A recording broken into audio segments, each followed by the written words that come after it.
SIR અંતર્ગત મહેસાણા જિલ્લા કલેક્ટરની press મતદાર યાદી સુધારણા કાર્યક્રમ જાહેર કરાયો છે। 28 ઓક્ટોબરથી 3 નવેમ્બરના પ્રથમ તબક્કામાં બીએલઓને તાલીમ અપાઈ।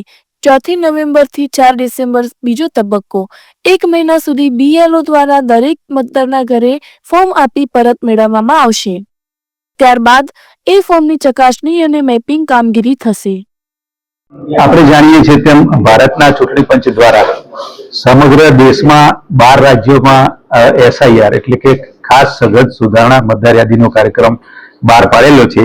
એ નિમિત્તે આપણા ગુજરાત રાજ્યમાં પણ આપણે એસઆઈઆર ની પ્રક્રિયા શરૂ કરી દીધેલી છે।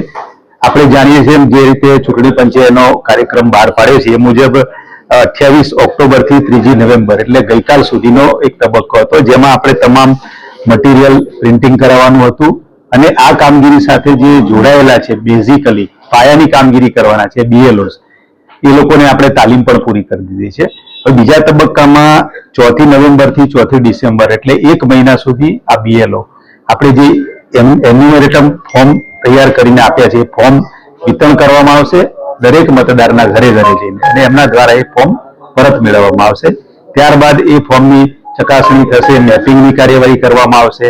ટૂંકમાં એસઆઈઆર નો મુખ્ય ઉદ્દેશ એ છે કે ચૂંટણીની જરૂરિયાત પ્રમાણે એનું સુધારાકરણ મતદાર યાદીનું થવું જોઈએ।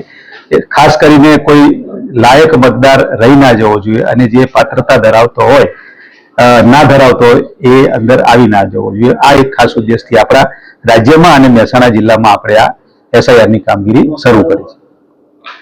સર, આપણે જે પાક સર્વે કરાયો છે